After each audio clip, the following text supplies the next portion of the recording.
Well, it looks like we may be getting a casualty from the streaming wars. I don't think they've quite thrown in the towel yet, but what I'm hearing is they're very close. And here's my source. This is an article from The Guardian. Let's see, this was dated Monday, June 29th. And we've talked about this platform before. Neither you or I think, have actually used it, but we have talked about it on the show.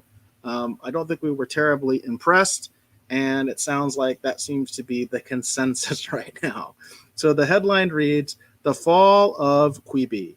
How did a starry 1.75 billion Netflix rival crash so fast?"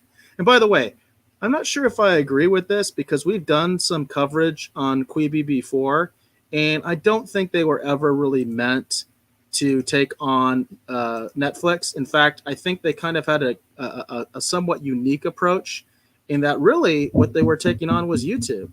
We've talked about this before, that basically YouTube dominates the mobile streaming space. In other words, on this thing.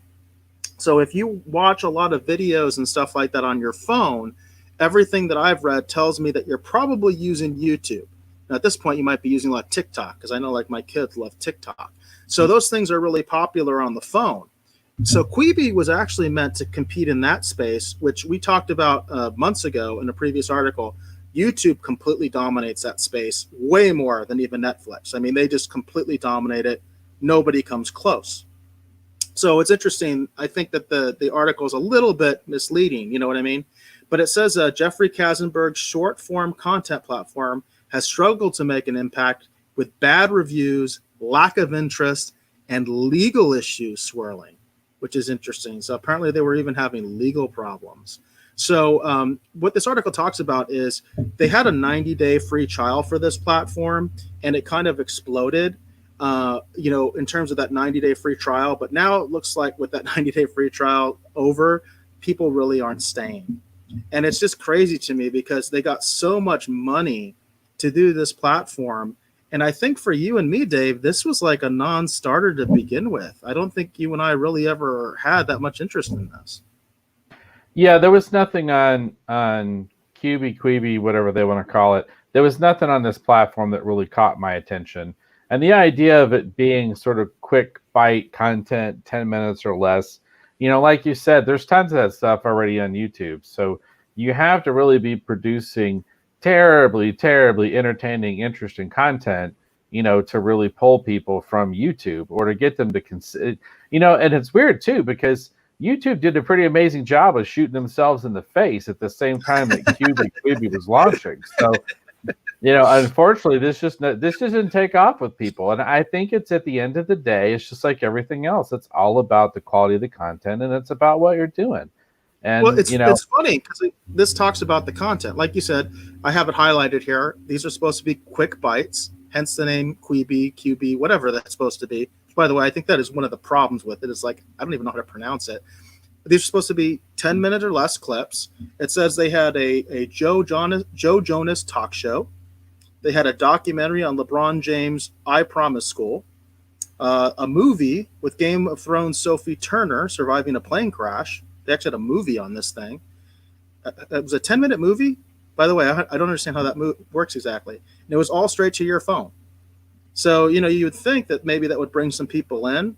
But, it's kind of the cautionary tale that I say about Netflix, or not Netflix, I'm sorry, about YouTube. The cautionary tale that I talk about YouTube, which I think this platform was actually more meant to compete with. Because, again, that mobile space, everything that I've read or heard says that YouTube dominates it.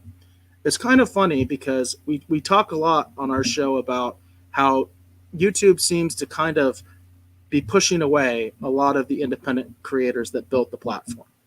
And it's really why people go to YouTube for the most part. I know people do go there for pirated stuff and all sorts of other things, but really the thing that's built YouTube in my mind is all the independent creators and these smaller shows that have, don't have like necessarily a big, huge following. Some of them do. Some of them have millions of subscribers, but it's just a guy talking about movies or doing trailer reviews or something like that. some of those channels are huge. Doomcock has over 150,000 subscribers. He's a great example. Nerdrotic, I think, has over 200 subscribers now. You know what I mean? And these are just guys talking about movies and TV shows and giving you their 2 cents. And that, to me, has really built the platform. But what YouTube keeps doing is they keep shoving corporate swill down your throat. And it seems like Quibi just basically said, okay, we're just going to be all corporate swill. We're going to be nothing but big names and all that kind of stuff. We're going to give it to you in a small format, and we're going to rock it. Apparently, it's not working. So the question becomes, why is YouTube continue to push this failed model? Well, the answer to that question is who knows. I assume I assume that's where they think the money is. I mean, to be honest with you, a lot of these companies, if you notice, $2 billion, Dave, $2 billion down the toilet, it looks like. Yeah. Well, here's the thing. You see it with all of these different. Well, you see it everywhere. Eventually, everyone starts running after what they think is "quote unquote" the big money, and that's usually always the mistake. Once you start just going after just the big money, without thinking about sort of the unique curated content that you're creating, without thinking about your specific unique brand and the niche that it serves, and ideally, your customers, your clients, the people that you're trying to reach are hopefully the people that you've connected with. Once you stop thinking about them and you just start thinking about the money, that's when everybody makes a misstep. And I've been involved with creative ventures where it's the same thing. As long as we were working on the project or we were thinking about the people that would hopefully love it, we had something interesting going on. But once it just turned into just only thinking about the money and not thinking about anything else, that's always when it tripped itself up every single time. Now, a business needs to make money in order to sometimes exist. Obviously, that makes sense. I'm a big believer in that, advertising should exist in order to help prop up or support or be a part of something else. Going back to when people used to sponsor, Kellogg's was the sponsor of Adventures of Superman, that kind of idea. I'm a big believer in that. But this thing, I think it just started. It's like, we're just going to get all the A-level content creators and it's going to be great. I can't tell you how many times I've seen this idea fail. You can't just go run and just go get the A content, whoever, whatever, blah, blah, blah, and it just immediately succeed. The idea still has to be there. The content has to be there. And you have to think about who you're actually trying to connect with. That's so important. Who are you trying to reach?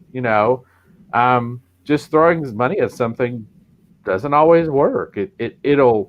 It'll prop it up for a little while, but it goes back to that old thing they used to teach me. They taught me back in Bible school about, you never build your house on the sand. Right. You got to build it on a rock. Foundation. And, to be fair, this platform it hasn't thrown in the towel yet, but here's some of the numbers from the articles that kind of show you the position they're in. It said the app staggered early, falling out of the top 50 most downloaded within a week of its launch. So within a week of its launch, they weren't even one of the top 50 downloads. This is an almost $2 billion company. This is staggering. And you can't be in the top 50 downloads with almost $2 billion.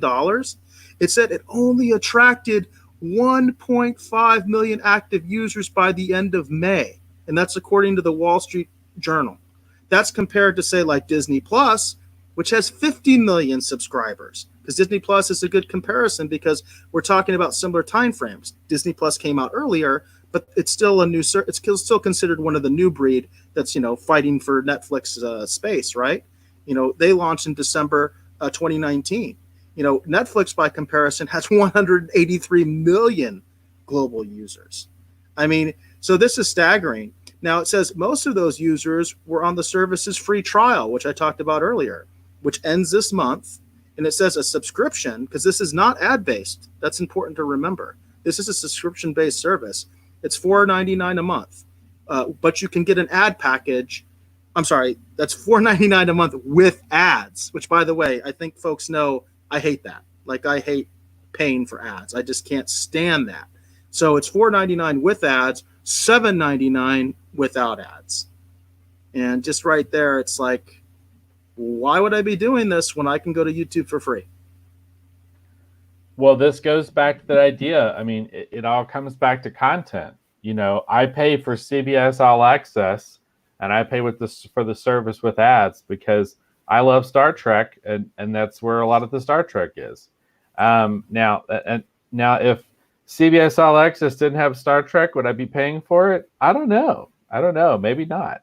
And see that's at the end of the day. That's what I keep coming back to. It for me anyway, not everyone, but for me, it's all about the content. If you have something great that I want to watch, I'll pay for it. I have a subscription to Hulu, everybody, because that's where I needed to go to watch Space 1999. Space 1999 isn't even on Hulu anymore, and that's what I signed up for Hulu for, is because I wanted to watch Space 1999, and at the time, that's where I had to sign up to watch Space 1999. Now it's where you can go watch Justified. So there's a trade-off. You can at least go watch Justified now. but see, for me, that's the thing that's key. For example, the HBO Go Max, I forget what it's called, the HBO service. HBO I'm Go. waiting. I'm waiting for the Snyder Cut. For the Snyder Cut. Once the Snyder Cut's there, I'm down. Let's check it out. Let's see what's going on. Incidentally, I sent you a message that they're now giving it free to AT&T subscribers, which I am an AT&T subscriber, so I now have access to HBO Go, and I don't think that was the original plan. So that's kind of interesting to me too, because I only got that notification last week that I'm eligible for HBO Go for free. So I'm curious whether that was something they just didn't talk about, or if that's something that they just recently added, which can also kind of show you where they're at. You know what I mean? Yeah. Well, again, I had this conversation actually with someone at the day job today. We had a conversation about this very idea, that these services, that when they launch, they have to have something really great, to help propel it forward, to help, build an audience or a following. YouTube has they amazing... also, as the Rogues Gallery points out, Matt, they also have a name that you can understand. It says, because Portronics Film Production says they began to fail because of their name, Quibi or whatever. It is a confusing name. There's no doubt about that. I don't know how to pronounce it. So, am I the only one that sees the little weird Quiznos roadkill characters every time? Every time you say Quibi, I keep seeing those little guys going, "You should watch our service." By the way, there is a network called Quibi, which is a kids network. My kids used to watch it all the time. It's one of those digital sub channels. So that's what I always think of when I see this, because there is a network called Quibi. You know what I mean? So that's why I call it Quibi, because I assume it's not, they don't use the same pronunciation of an existing network, but I don't even know. See, I either think of the little Quiznos roadkill guys, or I'm thinking that somehow this is connected to the Home Shopping Network. I don't know why. Yeah, it's weird. The branding is odd. The end, it's supposed to be quick bits. That's what the name is supposed to mean. I didn't know that until I read this article. I had no idea. Jane mentions, by the way, that she gets Disney Plus free with Verizon. And that's also another good point, which a lot of people are wondering about these great numbers that Disney Plus has right now. Well, what's going to happen when all the Verizon customers lose their year free trial? Well, we will see. Luckily, Disney Plus has The Mandalorian to help keep them afloat. I will say this. One thing that this platform could have done, and I talked about it when it first came out, the thing I liked about the 10-minute format is, look what we were talking about earlier. Both of you and I are involved with making some short films. I would love to have a market that I could show my short films. And I think the mobile market could be a good one. You know what I mean? Where people would be willing to sit down for 10, 15 minutes and watch a short film. And it seems to me that Quibi never gave independent creators that opportunity. I don't know. I haven't used it. But I haven't heard of any, quote unquote, kind of viral videos from small filmmakers. I hear about this stuff with LeBron James and Sophie Turner. You know what I mean? Nothing about something with an independent filmmaker that brought a short film, and suddenly it becomes a big thing on Quibi. You know what I mean?